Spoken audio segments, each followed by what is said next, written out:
বন্ধুরা, champion league সেমিফাইনালে Barcelona এবং ইন্টার মিলানের মধ্যে সেমিফাইনালের প্রথম লেগের ম্যাচটি অনুষ্ঠিত হয়েছে। এবার চ্যাম্পিয়ন লিগের হট ফেভারিট বার্সেলোনা তাদের ঘরের মাঠে মুখোমুখি হয়েছিল ইন্টার মিলানের বিপক্ষে। বন্ধুরা, চলুন জেনে নেই এই হাই ভোল্টেজ ম্যাচের সমস্ত তথ্য। ঘরের মাঠে বার্সেলোনা বল পজিশন থেকে শুরু করে শর্ট অন টার্গেট সব কিছুতে এগিয়ে থাকলেও ইন্টার মিলানের বিপক্ষে কোনো রকমে হার এড়ালো বার্সেলোনা। ম্যাচের প্রথম মিনিটেই থুরামের গোলে পিছিয়ে যায় বার্সেলোনা।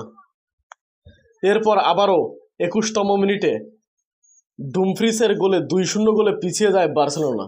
কিন্তু 24তম মিনিটে লামিন ইয়ামাল এবং 38তম মিনিটে ফার্নান্দো তোরেসের গোলে 2-2 গোলে সমতায় ফেরে বার্সেলোনা। কিন্তু ম্যাচের 63তম মিনিটে আবারও ডুমফ্রিসের গোলে এগিয়ে যায় ইন্টার মিলান। কিন্তু 65তম মিনিটের ওন গোলে কোনো মতে হার এড়ায় বার্সেলোনা। বন্ধুরা, সেমিফাইনালের ফিরতি লেগে ইন্টার মিলানের মাঠে আবারও মুখোমুখি হবে বার্সেলোনা।